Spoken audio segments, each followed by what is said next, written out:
क्या आप यकीन करेंगे अगर मैं कहूं कि एक भारतीय इंजीनियर ने अकेले ही अमेरिका की सिलिकॉन वैली में भूचाल ला दिया है।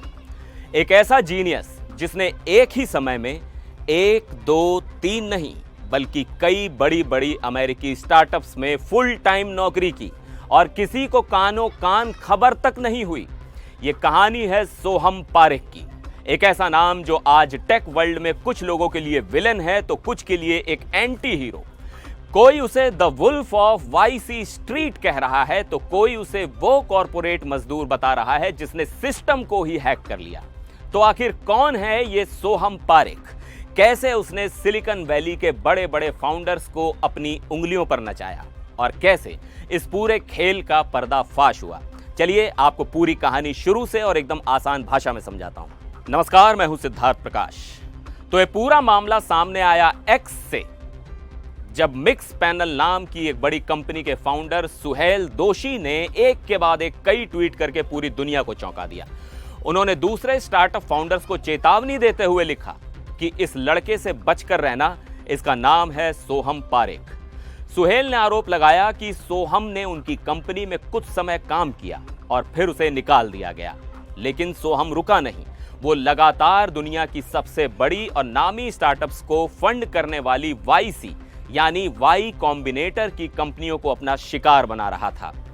सुहेल ने सोहम का रिज्यूमे यानी सीवी भी शेयर कर दिया और दावा किया कि इसमें लिखी 90% बातें शायद झूठी हैं। बस फिर क्या था, जैसे ही ये ट्वीट वायरल हुआ सिलिकॉन वैली में हड़कंप मच गया। एक एक करके कई और कंपनियों के फाउंडर्स, इंजीनियर्स और हायरिंग मैनेजर सामने आए और सबने एक ही कहानी सुनाई कि हाँ, सोहम पारेख ने हमारे साथ भी काम किया है।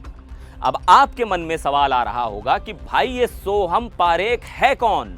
तो देखिए, सोहम के वायरल हुए रिज्यूमे के मुताबिक वो कोई मामूली इंजीनियर नहीं है। उसने मुंबई यूनिवर्सिटी से कंप्यूटर इंजीनियरिंग में बैचलर्स की डिग्री ली है, वो भी 9.83 आउट ऑफ 10 जैसे शानदार जीपीए के साथ। और तो और 2022 में उसने अमेरिका की जानी मानी जॉर्जिया इंस्टीट्यूट ऑफ टेक्नोलॉजी से कंप्यूटर साइंस में मास्टर्स भी किया। इतनी तगड़ी प्रोफाइल देखकर कोई भी कंपनी उसे खुशी खुशी नौकरी पर रख लेगी और यहीं से शुरू हुआ उसका असली खेल। सोहम के रिज्यूमे में Dynamo AI, Union AI, Synthesia, Allen AI जैसी बड़ी स्टार्टअप्स में काम करने का जिक्र है। ये सब वो कंपनियां हैं जहां नौकरी पाना हर इंजीनियर का सपना होता है। लेकिन अब सबसे बड़ा सवाल, आखिर वो ये सब करता कैसे था? देखिए, सोहम को जानने वाले बताते हैं कि वो इंटरव्यू में कमाल का था, बेहद टैलेंटेड, कैरिज्मेटिक और उसकी टेक्निकल स्किल्स इतनी मजबूत थी कि वो किसी भी इंटरव्यू को आसानी से क्रैक कर लेता था। पहला कदम, वो इंटरव्यू में अपनी धाक जमाता और एक शानदार जॉब ऑफर ले आता।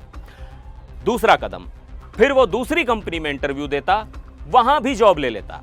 फिर तीसरी, फिर चौथी और तीसरा और सबसे हैरान करने वाला कदम, वो इन सभी कंपनियों में एक ही समय पर एक साथ फुल टाइम काम करता था।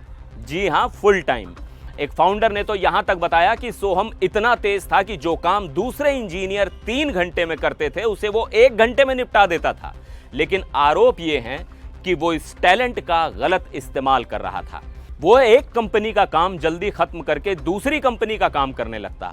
कई बार तो वो अपना काम जूनियर डेवलपर्स को सौंप देता था या फिर काम पूरा ही नहीं करता था क्योंकि उसका ध्यान कई जगह बंटा हुआ था। अब ये सब मुमकिन हुआ रिमोट वर्क कल्चर की वजह से। घर से काम करने की आजादी का उसने ऐसा फायदा उठाया जिसकी किसी ने कल्पना नहीं की थी। जब ये खबर इंटरनेट पर फैली तो लोगों के रिएक्शंस देखने लायक थे। एक्स पर तो जैसे मीम्स की बाढ़ आ गई। लोगों ने उसे The Wolf of Wall Street और न जाने क्या क्या नाम दे दिए। लिंक्डइन के सीईओ रीड हॉफमैन ने भी मजाक में कहा कि सोहम को अपने लिंक्डइन हेडर में क्या लिखना चाहिए। लेकिन यहां कहानी में एक और एंगल है। जहां एक तरफ लोग सोहम की नैतिकता यानी एथिक्स पर सवाल उठा रहे हैं और उसे धोखेबाज कह रहे हैं, वहीं दूसरी तरफ एक बड़ा वर्ग ऐसा भी है जो उसे हीरो मान रहा है। एक यूजर ने लिखा कि ये तो वो कॉर्पोरेट मजदूर है जिसने मैट्रिक्स को क्रैक कर लिया। इसने अमेरिकी कंपनियों के लचर सिस्टम का फायदा उठाया जो इंडियन कंपनियों की तरह कर्मचारियों पर हर पल नजर नहीं रखती। कई लोग मजाक में कह रहे हैं कि सोहम को अब एक इंटरव्यू प्रेप कोर्स शुरू कर देना चाहिए, जिसे ज्वाइन करने के लिए लाइन लग जाएगी। तो सोहम पारेख की यह कहानी हमें कई बड़े सवाल सोचने पर मजबूर करती है। क्या यह टैलेंट का गलत इस्तेमाल है? क्या यह सिस्टम की खामी है जिसका किसी ने फायदा उठा लिया? या फिर यह हसल कल्चर यानी दिन रात काम करने के दबाव का एक साइड इफेक्ट है? सोहम ने 3 जुलाई 2025 तक इन आरोपों पर पब्लिकली कोई जवाब नहीं दिया है, लेकिन उसकी कहानी ने रिमोट वर्क, हायरिंग प्रोसेस और वर्क एथिक्स पर एक ऐसी बहस छेड़ दी है जो शायद लंबे समय तक चलेगी। आपको क्या लगता है, सोहम पारेख एक जीनियस है या एक धोखेबाज?